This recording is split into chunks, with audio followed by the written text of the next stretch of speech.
Мир вам, братья и сестры! Завтра Рождество Пресвятой Богородицы. С наступающим праздником всех!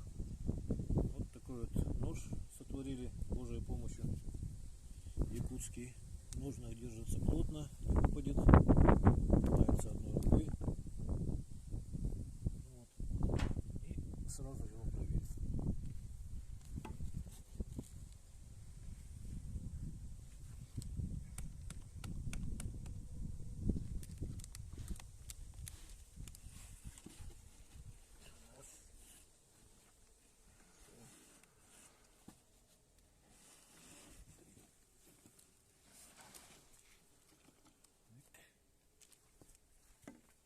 — 85 килограмм сейчас вешу.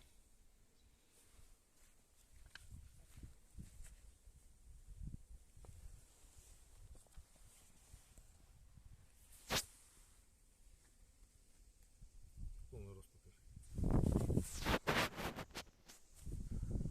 Вот, пожалуйста, придерживаюсь только, да, с тем весом давлю, можно сказать. Так. Даже бросил.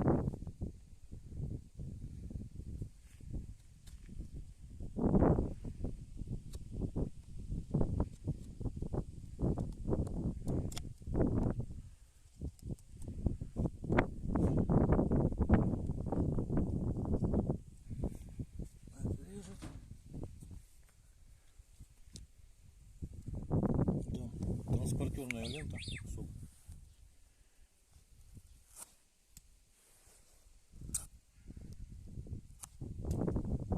есть можно легко лезть.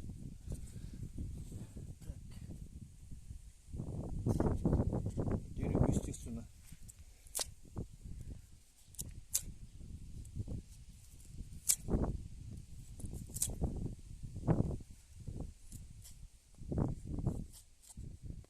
Строгает легко и можно регулировать глубину строгания.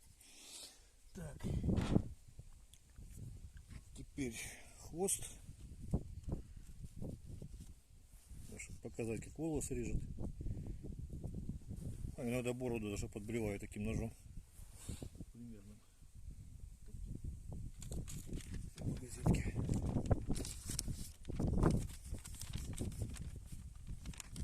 Так, сейчас ветерок помешает немножко.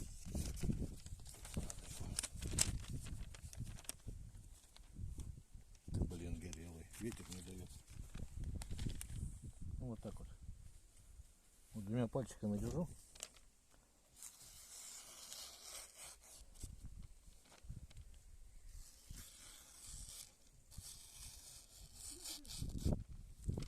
Вот так режет. И вот что хотел еще сказать. Многие говорят, что вот, из заказчика говорят, мне вот сделайте точно такой. Но вот точно такой я при всем желании не сделаю. Тут, во-первых, рисунок кова будет вдоль по-другому, по-любому. Да и саму форму клинка тоже копию, чтобы один в один не получится сделать. Рисунок рукояти будет другой тоже абсолютно. Как бы ручная работа.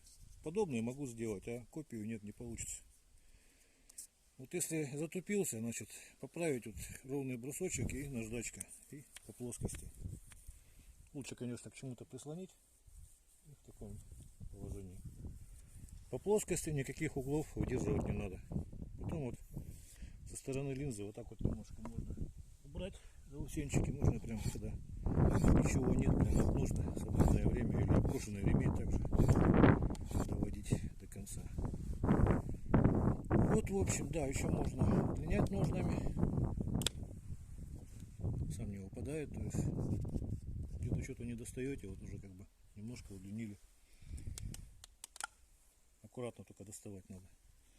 Вот, и вроде бы все. Клинок, можжевельник внутри, клинок всегда приятно пахнет. Ножны почти все этим же ножом вырезано, и кожа, и дерево. Очень такой инструмент полезный, нужный. Всего доброго, до свидания.